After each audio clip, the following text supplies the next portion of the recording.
So American Splendor came from 8 years of working in local journalism and working for print publications, working for radio, working for podcasting, all these different places where I was just required to kind of interview people and talk to them about their lives.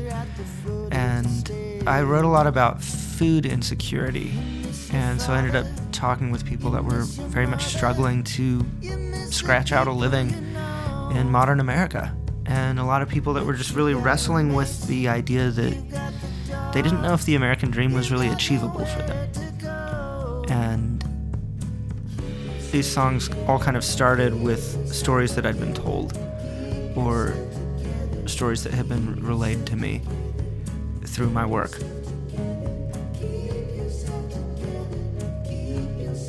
American Splendor is about real people's stories, and it gives a really wide range of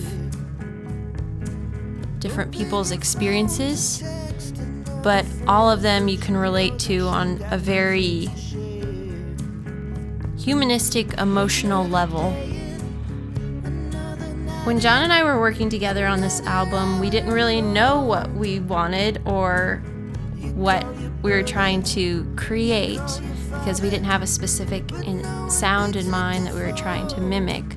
So that kind of made it fun and exciting, because we didn't limit each other in our creative process, and that's a really freeing place to be with another musician, to not naysay, and that's hard to find. So that's what made this project so neat.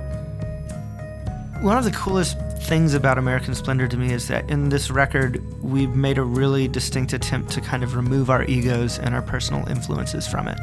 And I've never gotten to work on a project where I didn't reference another band or say like, hey, play this like this. In this one, we really made an effort to just listen to the song and see what the song itself needed and provide that.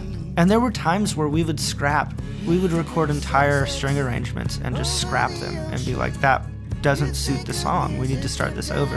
And we'd wind up finding something way simpler and way more organic that really fit. And it was really just an exercise in removing ourselves from the record. I think the difference I've always been used to working with big bands. And when you've got 5 or 6 egos in the room all jockeying for position and all trying to get their lick in there or their riff in there, it really creates a kind of difficult dynamic. And we really didn't have that with this, because it was just us sitting in a room just